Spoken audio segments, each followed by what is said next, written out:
Adrian Newey was supposed to build Aston Martin's championship car for the new era of Formula One.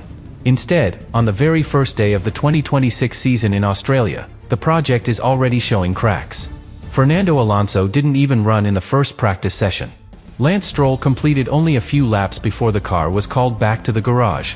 And when Aston Martin finally managed to run in the second session, they were almost 5 seconds off the pace of the leaders. 5 seconds.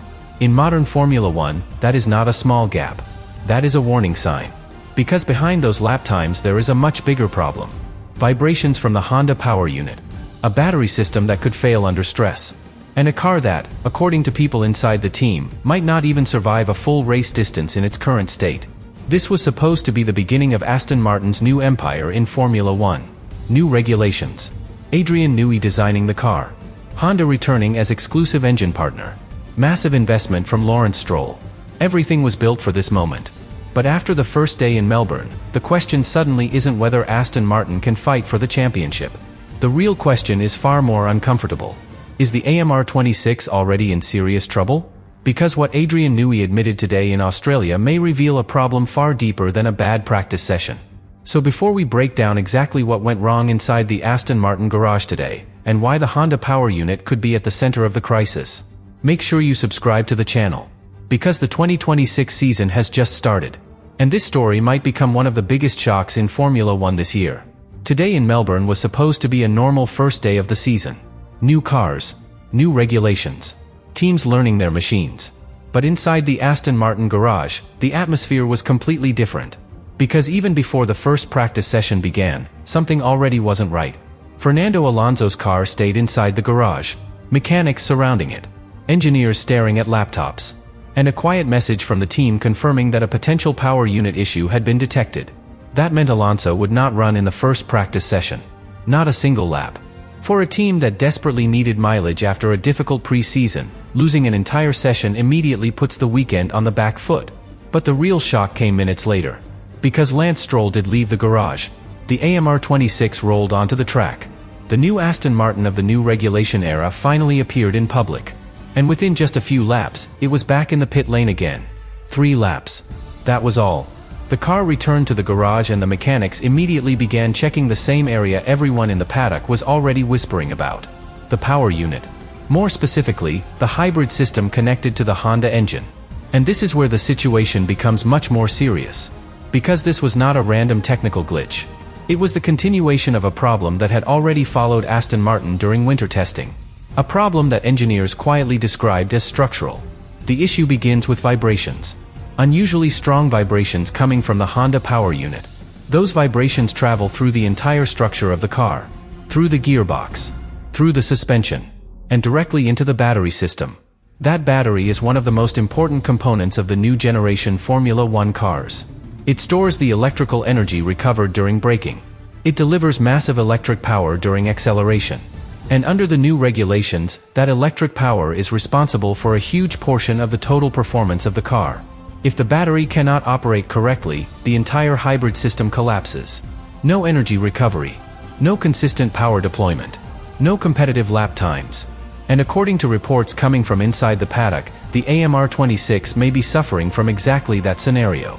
The vibrations generated by the engine are interfering with the battery pack. That creates instability in energy recovery. It reduces the electrical boost available during the lap. And in extreme cases, it can even damage the battery itself. Which leads to another problem that very few people notice today. Aston Martin only has 2 battery packs available for the entire race weekend. 2. One installed in Alonso's car. One installed in Stroll's car. That means every lap the drivers complete carries a certain level of risk. Push too hard, and the vibration could damage the battery. Damage the battery, and the car may not even be able to run. So when people saw Aston Martin doing extremely short runs today, that was not simply a strategy choice. It was damage control. The team was trying to gather data while protecting the only hardware they have available. And when the second practice session finally began, there was a small sign of progress. Both cars were able to run longer stints. The batteries survived the session. But the lap times revealed something worrying. Because even with stable running, the AMR26 was nowhere near competitive pace. Almost 5 seconds slower than the fastest car on track. 5 seconds. In Formula One terms, that is not just slow. That is catastrophic. But here is where the story becomes even more complicated. Because the performance problem might not actually come from the aerodynamics. In fact, several engineers in the paddock believe the opposite. They think Adrian Newey's chassis concept could be extremely interesting. Maybe even very clever. The real limitation right now appears to be the power unit integration. The Honda engine. And more specifically, how that engine interacts with the rest of the car. Which raises a very uncomfortable possibility. What if the AMR26 is not slow because of its design, but because it simply cannot use its full power yet? And if that turns out to be true, the real story of this car might be far more complicated than anyone expected on the first day of the season. Because the deeper you look into the Aston Martin project, the more it begins to feel like a high-risk engineering gamble. A gamble designed by Adrian Newey himself. And what he admitted about the Honda situation today in Melbourne makes that gamble even more fascinating. Now here is where the story takes an even more unexpected turn.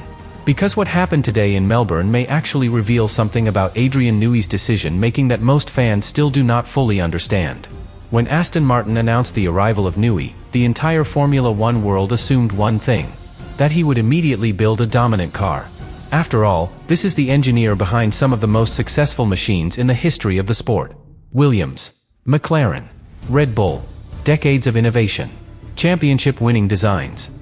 Cars that redefined aerodynamics.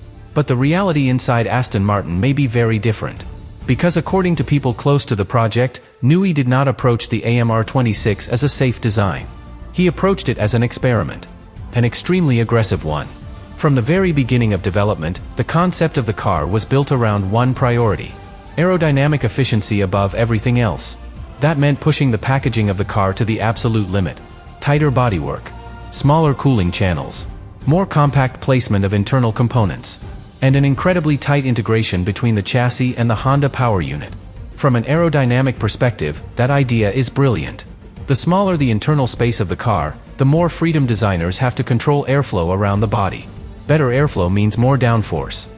More downforce means more cornering speed. And in theory, that could make the AMR26 extremely fast. But here is the problem. That level of aggressive packaging leaves almost zero margin for error.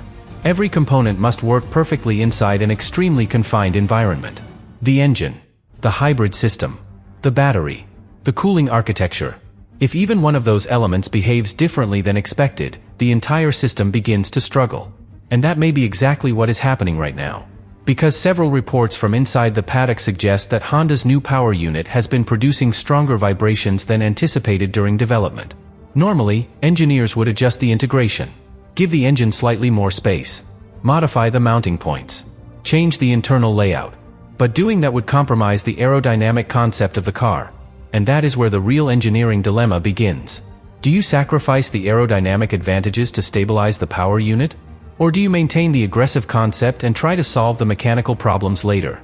It appears that Newey chose the second path. And that decision might explain why the AMR26 looks so fragile right now. Because the car was designed around a very specific assumption. That the Honda power unit would operate smoothly inside that extremely tight architecture. But when the engine began producing stronger vibrations, the entire balance of the project started to shift. Those vibrations began affecting the battery pack. The battery pack began struggling with energy stability. And suddenly the car could no longer deploy electrical power consistently during a lap. Which explains something that confused many people watching the timing screens today. Why was Aston Martin so dramatically slower on the straights? Why did the car appear to accelerate inconsistently? The answer may be simple. The team cannot deploy the full electrical boost. Without that boost, the car loses a huge portion of its total power. And when that happens, lap times collapse. This is why Aston Martin engineers were so cautious today. They were not simply testing performance. They were trying to understand whether the car could even operate safely at full capacity. Because if the vibration problem damages the battery packs, the consequences could be severe. Not just for this race weekend, but for the entire early part of the season. And that is why Adrian Newey's comments in Melbourne were so striking. He did not talk about minor setup issues. He did not talk about simple adjustments. He spoke about a deeper engineering challenge. One that could take months to fully resolve. And if that timeline is accurate, it means something very important. The Aston Martin project that was supposed to dominate the new era of Formula One may spend a large part of its first season simply trying to stabilize the car. Which is a shocking scenario when you consider the expectations surrounding this team. But the most dramatic part of this story might still be ahead. Because once you understand how the Honda engine works under the new regulations, you begin to realize why this vibration issue could be far more dangerous than it initially appears. And why some engineers in the paddock are quietly asking a question that almost nobody expected to hear this early in the season. What if the AMR26 cannot fully unlock its true performance for most of the year? But to understand why this problem could become so dangerous for Aston Martin, we need to talk about something most fans rarely think about. Energy. Not fuel. Electrical energy. Because under the new Formula 1 regulations introduced this season, the hybrid system is no longer a secondary element. It is the heart of the car's performance. In previous generations of Formula 1 engines, the internal combustion engine provided the majority of the power. The electric system helped. It added performance. But it was not the main character. That is no longer the case. In this new era, the electric system delivers an enormous portion of the total power output. Which means one thing. If your hybrid system is unstable, your car is automatically uncompetitive. And that is exactly where the Honda situation becomes critical. According to several technical reports circulating in the paddock, the Honda power unit currently struggles to reach the minimum level of energy recovery required to stay competitive. That number is extremely important. Because the system must recover massive amounts of energy under braking and redeploy it efficiently throughout the lap. If it cannot do that, the driver runs out of electrical boost. And when that happens, the car suddenly loses a huge portion of its acceleration. This is why the deployment of electrical energy is carefully managed throughout every lap. Coming out of corners, mid-straight, overtaking situations, defensive positioning. Everything depends on having enough stored electrical power. But if the battery cannot handle the vibrations produced by the engine, the team must limit how aggressively the system is used. That means less deployment, less recovery, and ultimately, less speed. Which brings us back to the 5-second gap we saw today in Melbourne. At first glance, it looks like Aston Martin simply built a slow car. But the reality might be very different. The AMR26 might not actually be running at full performance yet. The team may be deliberately limiting the hybrid system just to protect the battery packs.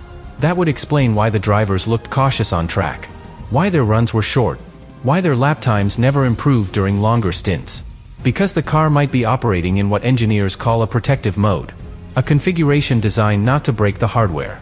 And if that is true, the 5-second gap becomes even more fascinating. Because it means the real pace of the car is still unknown. But that does not necessarily mean the situation is optimistic. In fact, it could be the opposite.